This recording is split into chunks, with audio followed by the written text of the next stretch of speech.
चर्चा करेंगे कृष्ण जन्माष्टमी महोत्सव की। कई लोगों के मन में संदेह है कि 6 को जन्माष्टमी मनाएं या कृष्ण 7 तारीख को जन्माष्टमी मनाएं। तो इस विषय पे भी हम चर्चा करेंगे। और जन्माष्टमी का व्रत सनातनियों को क्यों रखना चाहिए, पूरा व्रत क्यों रखना चाहिए, क्या इसका फल है।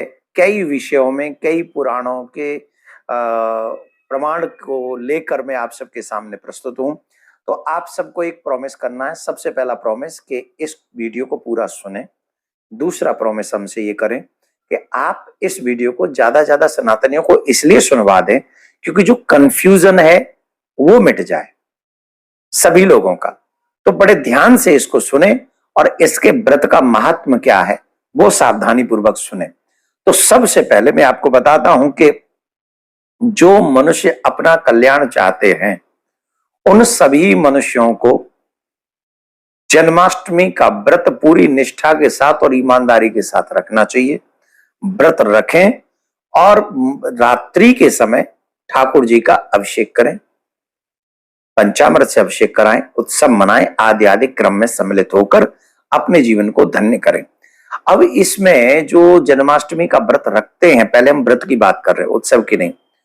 उसका महत्व क्या है मैं बता देता हूं। ब्रह्मवर्त पुराण में यमराज धर्मराज सावित्री से कहते हैं, हे देवी, जो इस भारतवर्ष में जन्म लेता है मनुष्य बनता है और मनुष्य बनने के बाद जो भी प्राणी जन्माष्टमी का व्रत करता है, श्री कृष्ण जन्माष्टमी का व्रत करता है, वह इसी जन्म में अपने विगत 100 जन्मों के जो पाप हैं, एक जन्माष्टमी का व्रत करने पर उसके 100 जन्मों के पाप नष्ट हो जाते हैं।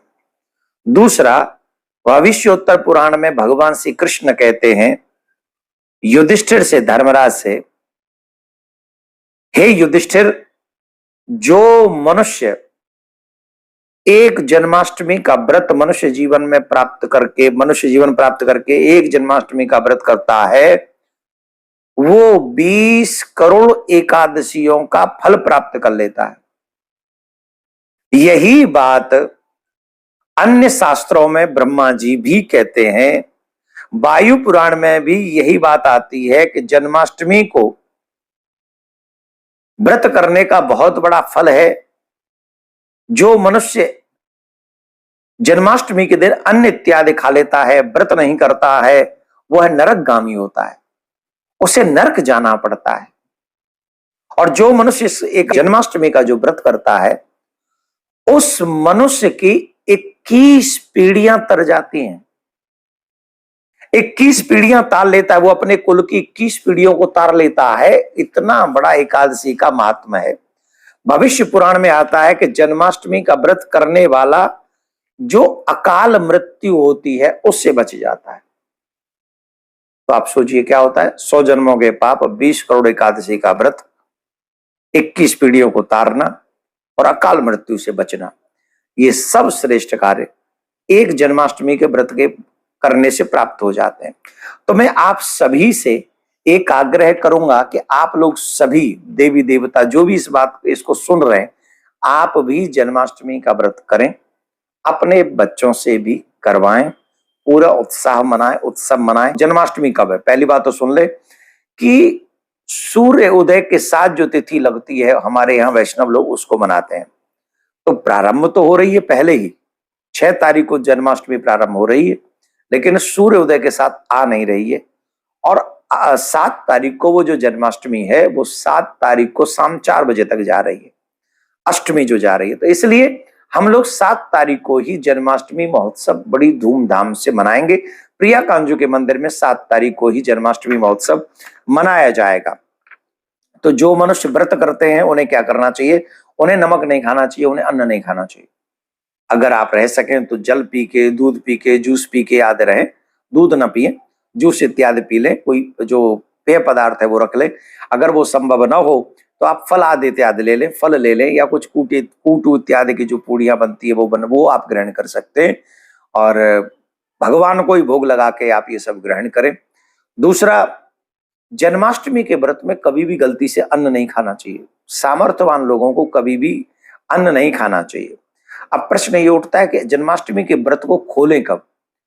उत्तम विधा यही है, श्रेष्ठ विधा यही है कि सूर्य उदय हो जाने पर दूसरे दिन हमें वो व्रत खोलना चाहिए। कई लोग प्रसाद लेकर 12 बजे के बाद, जन्माष्टमी के 12 बजे के बाद में वो खोल लेते हैं, लेकिन उत्तम विधा यही है कि सूर्य उदय जब हो जाए उसके बाद नेक्स्ट डे हमें वो व्रत खोलना चाहिए। और जो पूजन का समय है, पूजन का जो मुहूर्त का समय है, वो आप लोग बड़े ध्यान से सुन लें। पूजन का समय 12:02 से 12:48 तक रहेगा, जिसमें आप पंचामृत से अभिषेक इत्यादि करेंगे, उत्सव मनाएंगे। बेस्ट पूजन का रात्रि में 7 तारीख को ये रहेगा। और जो व्रत खोलने का जो समय रहेगा वो सुबह 2:02 से आप लोग पारायण उस व्रत का कर सकते हैं 8 तारीख को। तो आप ये नियम पालन करें, आप इस नियम को एक साथ जन्माष्टमी व्रत करें। मैं भगवान से, प्रज्ञा कांजू से प्रार्थना करता हूँ, कन्हैया लाल से प्रार्थना करता हूँ, आपके घर में जन्माष्टमी महोत्सव के साथ रिद्धि सिद्धि भक्ति ज्ञान वैराग्य माँ लक्ष्मी की कृपा बरसे और कन्हैया आपके ऊपर खूब, लाला आपके ऊपर खूब चकाचक कृपा करे। राधे राधे।